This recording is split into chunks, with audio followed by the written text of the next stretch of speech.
Hello అండి, నమస్తే. నేను మీ సంధ్య. ఈరోజు సంధ్యాస్ వంటల పుస్తకంలో నువ్వుల చెక్కి అనేది ఏ విధంగా ప్రిపేర్ చేసుకోవాలి ఏంటనేది చూద్దాం. ఈ నువ్వుల చెక్కిని నేను చెప్పినట్టుగా ఒకసారి ట్రై చేయండి. చాలా క్విక్గా సింపుల్గా చేసేసుకోవచ్చు. ఫస్ట్ టైం కనుక మన వీడియోస్ని చూస్తున్నట్లయితే మన ఛానల్ని తప్పకుండా సబ్స్క్రైబ్ చేసుకోండి. ముందుగా స్టవ్ మీద మందంగా ఉండేటటువంటి కళాయి ఒకటి పెట్టుకోవాలి. ఈ విధంగా కళాయిని పెట్టుకున్నాక ఇందులోకి 1 కప్ వరకు నువ్వుల్ని యాడ్ చేసేసుకొని ఈ నువ్వుల్ని ఫ్లేమ్ అనేది సిమ్లోనే పెట్టుకొని చిటపట్లాడేంత వరకు మనము బాగా ఫ్రై చేసేసుకోవాలి. నువ్వుల్ని మనము రెగ్యులర్గా తీసుకోవటం వల్ల మన హెల్త్కి చాలా మంచిది.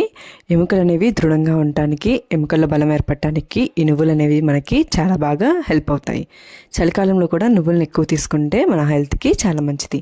ఈ విధంగా నువ్వులన్నిటిని బాగా ఫ్రై చేసుకున్న తర్వాత ఒక ప్లేట్లో తీసుకొని పక్కన పెట్టి చల్లారనివ్వండి.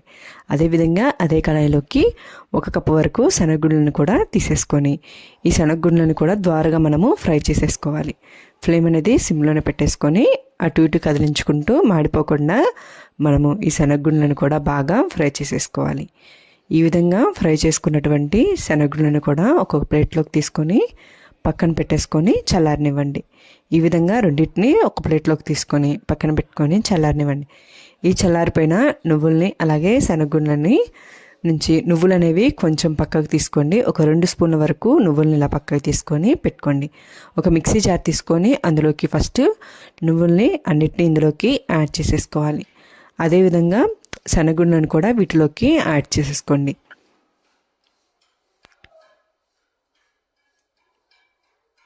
వీటిని యాడ్ చేసుకున్న తర్వాత మనం మిక్సీ మూతనే పెట్టేసుకొని మనం మెత్తగా మిక్సీ అనేది వేసేసుకోవాలి. ఇక్కడ నేను మిక్సీ పట్టేసుకున్నానండి, ఒకసారి చూపిస్తున్నాను చూడండి. ఈ విధంగా మెత్తగా మనము మిక్సీ పట్టుకోవాలి. ఇలా మిక్సీ పట్టుకున్న తర్వాత 1 స్పూన్ సహాయంతో వీటంతటిని ఒకసారి బాగా మనము కదిలించుకోవాలి. ఈ విధంగా కదిలించుకున్నాక పక్కన పెట్టేసుకొని మనము చెక్కి అనేది పోసుకోవటానికి వీలుగా ఉండేటటువంటి ఒక ప్లేట్ని కానీ ఏదైనా కానీ తీసేసుకొని ఆ ప్లేట్ మీద ఇలా నెయ్యిని వేసి రాసి పెట్టుకోవాలి. అదేవిధంగా మనం వేడి మీద ఉన్నప్పుడు చెక్కిని చేతితోటి అద్దుకోలేం కాబట్టి మీకు పట్టుకొని ప్రెస్ చేసుకోవడానికి వీలుగా ఉండేటటువంటి బాక్స్ని కానీ గిన్నెని కానీ తీసుకొని దానిపైన కూడా నెయ్యి అనేది మనము అప్లై చేసేసుకోవాలి. ఈ విధంగా నెయ్యిని రాసి రెండింటిని పక్కన పెట్టేసుకోండి. ఇప్పుడు స్టవ్ మీద ఒక కళాయి పెట్టుకొని అందులోకి 1 కప్ వరకు బెల్లాన్ని యాడ్ చేసేసుకోండి. స్వీట్ ఎక్కువ కావాలనుకునే వాళ్ళు 1.5 కప్ వరకు బెల్లాన్ని యాడ్ చేసేసుకోండి. ఈ విధంగా బెల్లాన్ని యాడ్ చేసుకున్న తర్వాత ఇందులోకి కొంచెం వాటర్ అనేవి యాడ్ చేసేసుకోండి. ఈ విధంగా వాటర్ని యాడ్ చేసుకున్న తర్వాత మనము బెల్లం అనేది పూర్తిగా కరిగిపోయేంత వరకు ఇలా కలిపుకుంటూ మనము దీన్ని బెల్లాన్ని పూర్తిగా కరగనివ్వాలి. మనకి ఇక్కడ గట్టి పాకం అనేది రావాలి, అంటే ముదురు పాకం రావాలి. మనము బెల్లాన్ని ఇలా కరిగించుకుంటూ కలిపుకుంటూ బెల్లం పూర్తిగా కరిగిపోయిన తర్వాత బెల్లం నుంచి మనకి నురగ అనేది ఈ విధంగా వస్తూ ఉంటుంది. ఇలా మనము బెల్లాన్ని బాగా దగ్గర పడేంత వరకు ఉడికించుకోవాలి. బెల్లాన్ని ఈ విధంగా ఉడికించుకుంటూ మనకి గట్టి పాకం అనేంత వరకు వచ్చేంత వరకు మనము మధ్య మధ్యలో మనము పాకాన్ని చెక్ చేసుకుంటూ ఉండాలి. ఈ పాకం అనేది వచ్చిందో రాలేదో ఏ విధంగా చెక్ చేసుకోవాలనేది నేను ఇప్పుడు క్లియర్గా చెప్తాను.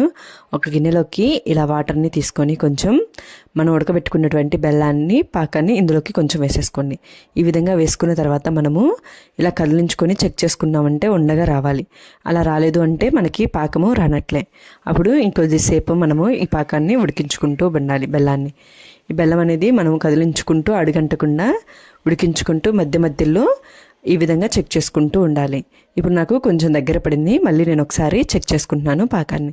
ఇలా కొంచెం బెల్లం తీసుకొని వాటర్లో వేసుకున్న తర్వాత మన చేతికి అలాగే తీసుకున్నటువంటి గిన్నెకి అంటుకోకుండా పాకం అనేది ఉండాలి. ఈ విధంగా అంటుకోకుండా ఉన్నప్పుడు ఇలా మనము రౌండ్లా బాల్స్లా చేసుకున్నాక మనం ఈ వాటర్లో ఇలా కనుక కొట్టామంటే మనకి టంగ్ అనే సౌండ్ అనేది వస్తుంది. ఆ విధంగా టంగ్ అనే సౌండ్ కనుక వస్తే మనకి పాకం అనేది వచ్చినట్లే. ఇప్పుడు పాకం అనేది వచ్చింది కాబట్టి ఇందాక మనము మిక్సీ వేసుకున్నటువంటి పిండిని ఇందులోకి యాడ్ చేసేసుకొని స్టవ్ అనేది సిమ్లోనే పెట్టుకొని స్టవ్ ఆపేసుకోవాల్సిన పని ఏం లేదు. స్టవ్ ఆన్లోనే ఉంచుకొని ఈ పిండిని అంతా బాగా కలిసిపోయే విధంగా మనము కలబెట్టుకోవాలి. ఇది కొంచెం ఫాస్ట్గానే కలబెట్టుకోవాలండి. ఈ విధంగా చక్కగా మొత్తాన్ని బాగా కలబెట్టుకున్న తర్వాత ఇందులోకి చివరిగా ఒక 2 స్పూన్ల వరకు నెయ్యి అనేది ఇందులోకి యాడ్ చేసేసుకోండి. ఇక్కడ నేను చూపిస్తున్న విధంగా నెయ్యి అనేది కూడా యాడ్ చేసేసుకొని ఇప్పుడు స్టవ్ అనేది ఆపేసుకొని ఒకసారి నెయ్యి అంతా బాగా కలిసే విధంగా కలబెట్టేసుకోవాలి.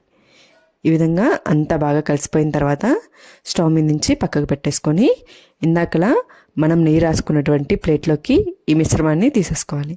ఈ విధంగా తీసేసుకున్న తర్వాత మనం బాక్స్ తోటి అంతా ప్లేట్ మొత్తానికి సమానంగా వచ్చే విధంగా ఇలా బాక్స్ తోటి మనము ప్రెస్ చేసేసుకోవాలి.